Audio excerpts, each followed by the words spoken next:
अभी हुज़ूर सल्लल्लाहु अलैहि वसल्लम को मदीने से हिजरत करने का जो वक्त आया वो किन हालात में हुज़ूर सल्लल्लाहु अलैहि वसल्लम ने मक्के से मदीना हिजरत करने का इरादा फरमाया, उस ताल्लुक़ से अल्लाह का हुक्म क्या हुआ, किस तरह का सफ़र था।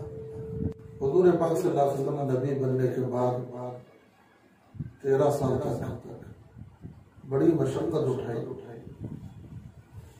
और बहुत अज़ियत आपको पहुँचाई गई, तकलीफ़ें आपको पहुँचाई गई, लेकिन हर दौर में अल्लाह की तरफ से जवाब दिया जाता कि सब्र करें। लेकिन एक वक्त आया फिर अल्लाह तबारक व तआला ने हुक्म दिया इस मुल्क से और मक्के से हिजरत करो और यसरब जो मदीने मुनव्वरा बाद में नाम रखा गया। चुनांचे सीरत में लिखा है कि हिजरत का हुक्म आने से पहले ही हुज़ूर सल्लल्लाहु अलैहि वसल्लम अपने बाद सहाबा को इशारा फरमाया, सैयदना अबू बकर सिद्दीक़ रज़ियल्लाहु ताला जो आपके खास सहाबी हैं, जिस दिन अल्लाह के नबी ने ये इशारा फरमाया उसी दिन उन्होंने मक्के के बाजार से 2 ऊँटियाँ खरीद कर लाई, एक अपने लिए और एक जनाब रसूलुल्लाह सल्लल्लाहु अलैहि वसल्लम के लिए। यहाँ तक कि अल्लाह तबारक व तआला की तरफ से हुक्म आ गया हुजूर को कि आप मक्के से हिजरत कीजिए। दोपहर का वक्त है, अचानक हुजूर पाक सल्लल्लाहु अलैहि वसल्लम सैयदना अबू बकर सिद्दीक़ रज़ियल्लाहु ताला अन्हु घर आए, आवाज दी और आपने ये खुशखबरी सुनाई, अल्लाह ने हिजरत करने का हुक्म दिया। तो सैयदना अबू बकर सिद्दीक़ रज़ियल्लाहु ताला अन्हु ने ऊँट पेश फरमाई, सफर शुरू फरमाया। रास्ते में पहाड़ी मिली, उस पहाड़ी पर गार था जिसका नाम गार सौर कहते। हुज़ूर पाक सल्लल्लाहु अलैहि वसल्लम सिद्दीक़ अकबर रज़ियल्लाहु ताला अन्हु के साथ उस गार तक पहुंचे, लेकिन वो गार वीरान था, आबाद नहीं था। हुज़ूर पाक सल्लल्लाहु अलैहि वसल्लम को बाहर ठहराया और सिद्दीक़ अकबर रज़ियल्लाहु ताला अन्हु अंदर तशरीफ ले गए, जाके गार को साफ किया और जहां सुराख थे उसे बंद किया, अपनी चादर फाड़ के टुकड़े लगाए। जब गार साफ सुथरा हो गया, सुराखें बंद हो गई, अब तशरीफ लाए, थके मांदे थे और अबू बकर सिद्दीक़ रज़ियल्लाहु ताला अन्हु के रान पर सर रखे सो गए। अचानक अबू बकर सिद्दीक़ रज़ियल्लाहु ताला अन्हु के नजर एक सुराख पर पड़ी जिसको बंद नहीं किया और उसमें से एक सांप बाहर नजर आ रहा था। अबू बकर सिद्दीक़ रज़ियल्लाहु ताला अन्हु ने अपना पैर का अंगूठा उस पर रख दिया, सुराख बंद कर दिया ताकि वो बाहर न निकले और हुजूर को कोई तकलीफ न पहुंचे। लेकिन वो सांप रस्ता रहा। सैयदना अबू बकर सिद्दीक़ रज़ियल्लाहु ताला अन्हु तकलीफ बर्दाश्त करते रहे, आंखों से आंसू टपक गए। तो हुजूर सल्लल्लाहु अलैहि वसल्लम जो रान पर सो रहे थे, आपके चेहरे पर आंसू के चंद खतरे गिरे। अल्लाह के नबी की आंख खुल गई। पूछा, अबू बकर ये रोना कैसा, ये आंसू कैसे? तो उन्होंने अर्ज किया, या रसूल अल्लाह, एक सुराख खुला रह गया था, उसको से सांप काटने लगा। चुनांचे हुजूर सल्लल्लाहु अलैहि वसल्लम ने अपना लुआब दहन सैयदना अबू बकर सिद्दीक़ रज़ियल्लाहु ताला अन्हु के अंगूठे पर लगाया, तो फिर वो दर्द भी कम हो गया और उसका जहर भी खत्म हो गया। चुनांचे गार सौर में हुजूर सल्लल्लाहु अलैहि वसल्लम 3 रात क़ियाम करे और उसके बाद सफर का आगाज फरमाया। रास्ता नया था, एक उमूमी रास्ता था जिससे लोग यसरब को जाया करते थे, लेकिन जिस माहौल में हुजूर निकले थे वो बहुत पुरखतर माहौल और दुश्मनों का बहुत ज्यादा खौफ था, इसलिए आम रास्ते को छोड़कर एक नए रास्ते से हुजूर सल्लल्लाहु अलैहि वसल्लम सफर शुरू फरमाया और उसमें एक रहबर का इंतखाब फरमाया जो सैयदना अबू बकर सिद्दीक़ रज़ियल्लाहु तआला अन्हु का गुलाम था, खादिम था। इसके जरिए से सफर शुरू हुआ और उधर मदीने में जो लोग हज में आए थे हुजूर के हाथ में ईमान लाए, उनके सामने हुजूर सल्लल्लाहु अलैहि वसल्लम ने दावत दी तो वो ईमान में दाखिल हुए और हुजूर को अपने वतन आने यसरब आने की दावत दी तो हुजूर उसे कबूल कर लिए। अब उनको इत्तला मिली कि हुजूर आने वाले हैं, रोजाना मदीने के बाहर आते और उस रास्ते का इंतजार करते जिस रास्ते से मदीने में दाखिल होते हैं। शाम तक नहीं आते तो वापिस चले जाते। कई दिन के इंतजार के बाद देखा कुछ मुसाफिर आ रहे हैं तो सब ने खुशी का इजहार फरमाया। यहाँ तक के शाम का वक्त है, हुजूर सल्लल्लाहु अलैहि वसल्लम मदीने मुनव्वरा के बाहर जहाँ इस वक्त में मस्जिद कुबा बनी है वहाँ आपने पड़ाव डाला। मदीने वालों को इत्तला हुई कि अल्लाह के आखिरी नबी मक्के से हिजरत करके मदीने मुनव्वरा आए हैं तो सुबह में मुलाकात के लिए आए। आपके अखलाक और आपका तवाज़ु इस तरह था कि अबू बकर सिद्दीक़ रज़ियल्लाहु तआला अन्हु कौन है और अल्लाह के नबी मोहम्मद रसूलुल्लाह कौन है, एक अजनबी आदमी को पहचानना मुश्किल था। सुबह की नमाज पढ़े हुजूर सल्लल्लाहु अलैहि वसल्लम और अबू बकर सिद्दीक़ रज़ियल्लाहु तआला अन्हु बैठे तो मदीने से लोग मुसाफे के लिए आए। हर आने वाले ने अबू बकर से मुसाफा किया, यह समझकर ये नबी है। कुछ देर के बाद सूरज तुलू हुआ तो सैयदना अबू बकर सिद्दीक़ रज़ियल्लाहु तआला अन्हु उठे और अपने चादर से हुजूर को साया किया ताकि आप पर धूप की शुआएं न पड़े। तो आने वाले मजमे को मालूम हुआ कि अल्लाह के नबी ये हैं और ये अबू बकर सिद्दीक़ है। इसके बाद आपका इस्तकबाल किया गया।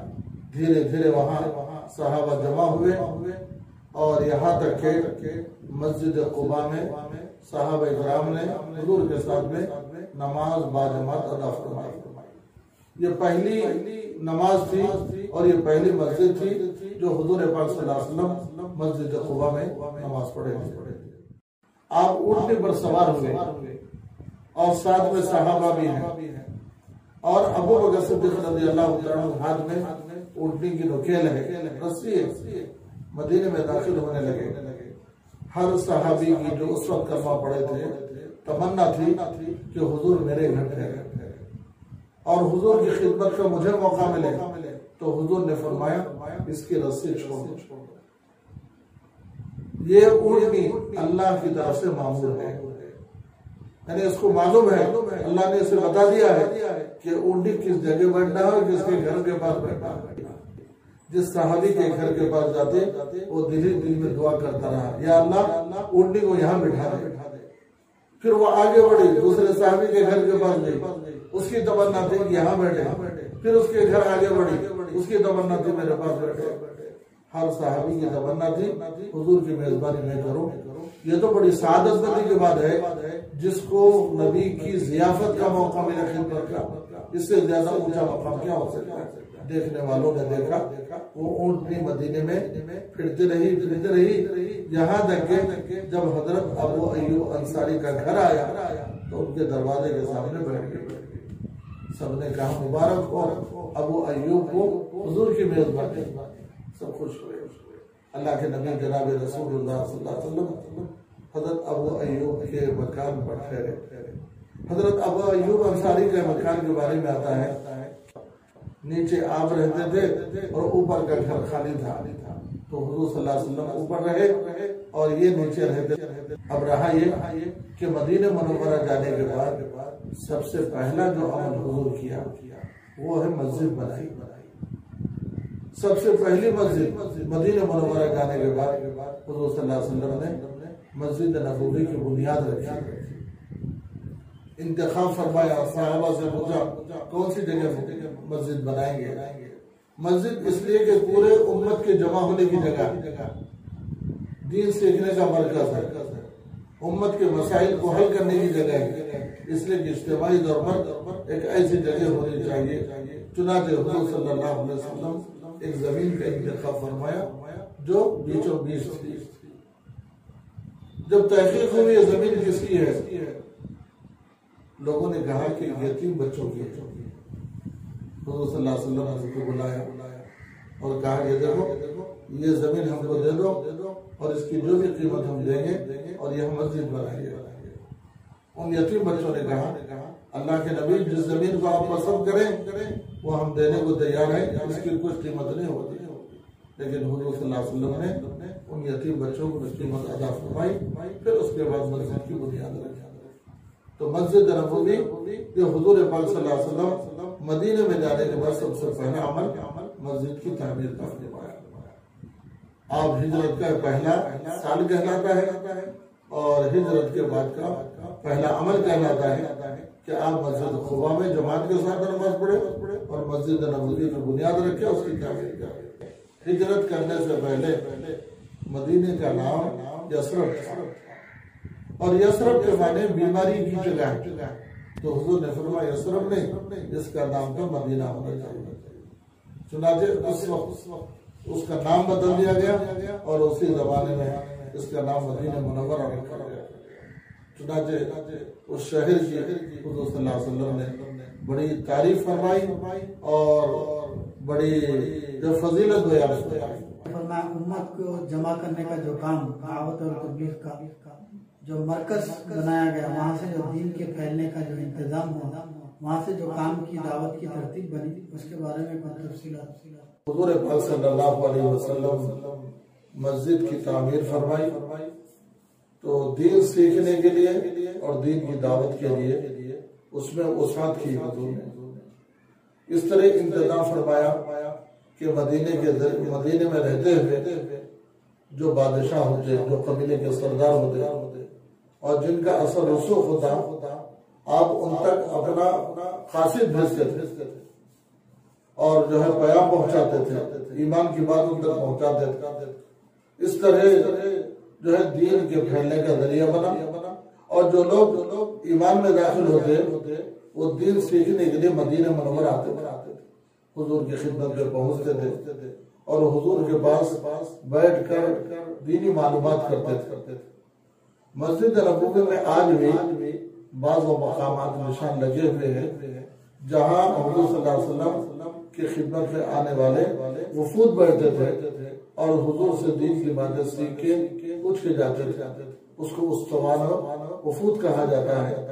वहाँ हुजूर सल्लल्लाहु अलैहि वसल्लम उनका एहतमाम फरमाते थे और उनको दीन सिखाते थे। और हुजूर सल्लल्लाहु अलैहि वसल्लम मदीना मुनव्वरा जाने के बाद में बहुत से दीन के कामों के रास्ते खुले और बहुत से गज़वात भी हुए। यानी हुजूर पाक सल्लल्लाहु अलैहि वसल्लम की जिंदगी मदीने की गज़वात ही में ज्यादा गुजरी। गज़वात किसे कहते हैं और सिरिया किसे कहते हैं, दो लफ्ज़ सीरत में आते हैं। एक है सिरिया, उसको कहते हैं छोटी छोटी जमातें बना के दीन के लिए दावत के काम के लिए भेजना।